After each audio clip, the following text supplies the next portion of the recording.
अगर आध्यात्मिक दृष्टिकोण से देखा जाए तो सुदामा जी बहुत धनवान थे। जितना धन उनके पास था, किसी के पास नहीं था। लेकिन अगर भौतिक दृष्टि से देखा जाए तो सुदामा जी बहुत निर्धन थे। आखिर क्यों? एक ब्राह्मणी थी जो बहुत गरीब निर्धन थी, भिक्षा मांगकर जीवन यापन करती थी। एक समय ऐसा आया कि 5 दिन तक उसे भिक्षा नहीं मिली।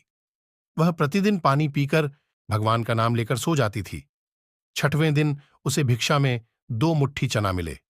कुटिया पे पहुंचते पहुंचते रात हो गई। ब्राह्मणी ने सोचा, अब ये चने रात में नहीं खाऊंगी, प्रातःकाल वासुदेव को भोग लगाकर तब खाऊंगी।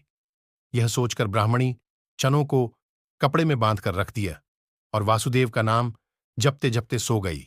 देखिए समय का खेल। कहते हैं, पुरुष बलि नहीं होत है, समय होत बलवान। ब्राह्मणी के सोने के बाद कुछ चोर चोरी करने के लिए उसकी कुटिया में आ गए। इधर उधर बहुत ढूंढा। चोरों को वह चनों की बंधी पुटकी मिल गई। चोरों ने समझा इसमें सोने के सिक्के हैं। इतने में ब्राह्मणी जाग गई और शोर मचाने लगी। गांव के सारे लोग चोरों को पकड़ने के लिए दौड़े। चोर वह पुटकी लेकर भागे। पकड़े जाने के डर से सारे चोर संदीपन मुनि के आश्रम में छिप गए। संदीपन मुनि का आश्रम गांव के निकट था, जहां भगवान श्री कृष्ण और सुदामा शिक्षा ग्रहण कर रहे थे। गुरुमाता को लगा कि कोई आश्रम के अंदर आया है। गुरुमाता देखने के लिए आगे बढ़ीं। चोर समझ गए कोई आ रहा है। चोर डर गए और आश्रम से भागे। भागते समय चोरों से वह पुटकी वहीं छूट गई और सारे चोर भाग गए। इधर भूख से व्याकुल ब्राह्मणी ने जब जाना कि उसकी चने की पुटकी चोर उठा ले गए, तो ब्राह्मणी ने श्राप दे दिया कि मुझ दीनहीन असहाय के जो भी चने खाएगा वह दरिद्र हो जाएगा।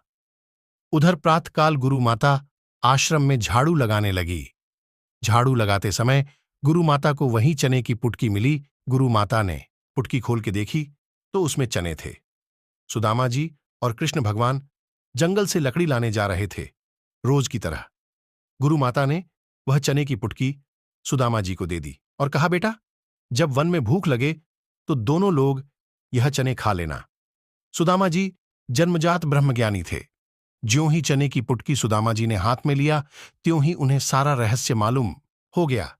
सुदामा जी ने सोचा, गुरु माता ने कहा है यह चने दोनों लोग बराबर बांट के खाना, लेकिन ये चने अगर मैंने त्रिभुवनपति श्री कृष्ण को खिला दिए तो सारी सृष्टि दरिद्र हो जाएगी। नहीं नहीं, मैं ऐसा नहीं करूंगा। मेरे जीवित रहते मेरे प्रभु दरिद्र हो जाएं, मैं ऐसा कदापि नहीं करूंगा। मैं ये चने स्वयं खा जाऊंगा, लेकिन कृष्ण को नहीं खाने दूंगा। नहीं नहीं, मैं ऐसा नहीं करूंगा।